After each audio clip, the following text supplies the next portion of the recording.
first off, why are we here? Right? I'm not asking that as an existential question. I'm asking that as a community. Looking around, this is a packed house. We have a wait list. We started this series just a few months ago, 5 months ago, with our friends at Project Liberty. I see Laura here in the audience, so thank you for that support. Since that time, we've had over 600 unique individual registrations, now nearing 2,000 people interested. In other words, responsible tech in New York City are interconnected because what we're doing at All Tech is Human is we're making New York City the global hub for the responsible tech movement. Let's give it up for that. And really, that happens because of rooms like this. What I brought up a few times in the past is that when you think about New York, hell, I moved from West Hartford, Connecticut to New York for a very specific reason. I got out of the suburbs because, frankly, there's no place like New York where you have this amalgamation of so many different characters where you can walk into a room and you have a VC next to an academic, next to an artist and a designer and an activist, and a billionaire walks in and then talks to a journalist from the New York Times. That happens in New York. And what's important about that mix of people, that diversity of opinion, is it offers checks and balances and multiple perspectives and offers a unique, holistic viewpoint. What we're dealing with tech and society issues are complex topics. In other words, here I am as just one person. This isn't a situation where one person can solve it all. So all this idea about focusing on a few leaders, frankly, is just off base because one person cannot solve complex issues. Complex, wicked tech and society issues deserve a mix of so many different backgrounds that can illuminate what we're missing. I have my background, I have my perspective, I have my lived experience. That's going to be limited, whereas everyone here offers a proverbial flashlight illuminating all the spots that you didn't see and you didn't see and you didn't see. That's what we're doing here. So to really kick things off, something I was thinking about on this walk down here, kind of warm and maybe it's the humidity, but I was thinking about the power of three. A lot of people think in threes, and I would be one of those. So with All Tech is Human, we think in threes. What we're all about and what we're trying to do is we're saying we can understand values, perspectives, best practices by having these multi-stakeholder convenings and community building. So that's one. And multidisciplinary education. Technology is not just for technologists, if you haven't noticed. It's for all different backgrounds.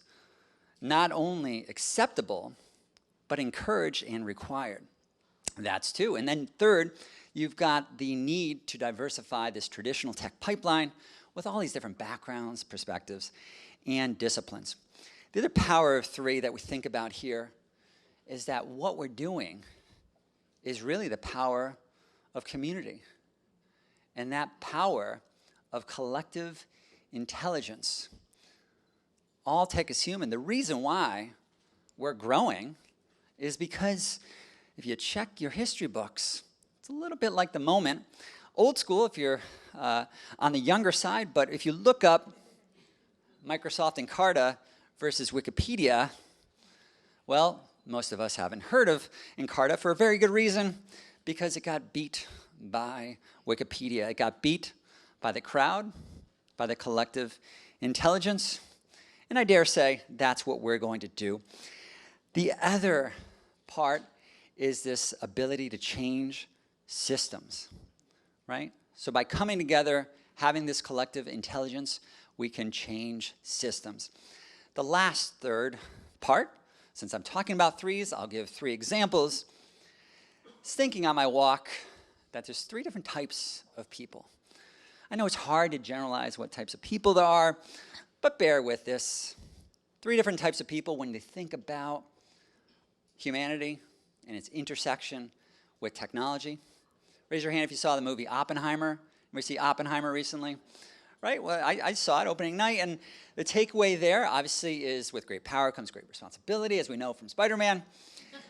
But it also comes up a lot when you think about Jurassic Park and other movies that are parables of this awesome power that we have created, and what do we do with that? So these three different types of people. One type of person would be the probably lesser known, but the transhumanist, right? The person who thinks that us as humans and technology are basically one and the same. Therefore, we're going to kind of evolve with it. We'll merge with machines. All right, that's not going to be me. I'm proudly on Team Human, as we had Douglas Rushkoff on recently. I think that discounts the human experience and what we want for our future. That's not necessarily a future that I want to live in. The second type of person, also not me, probably not you, would be the type of person who thinks that humans and technology are kind of competing. And that technology, frankly, especially when we talk about AI, it might overtake humanity.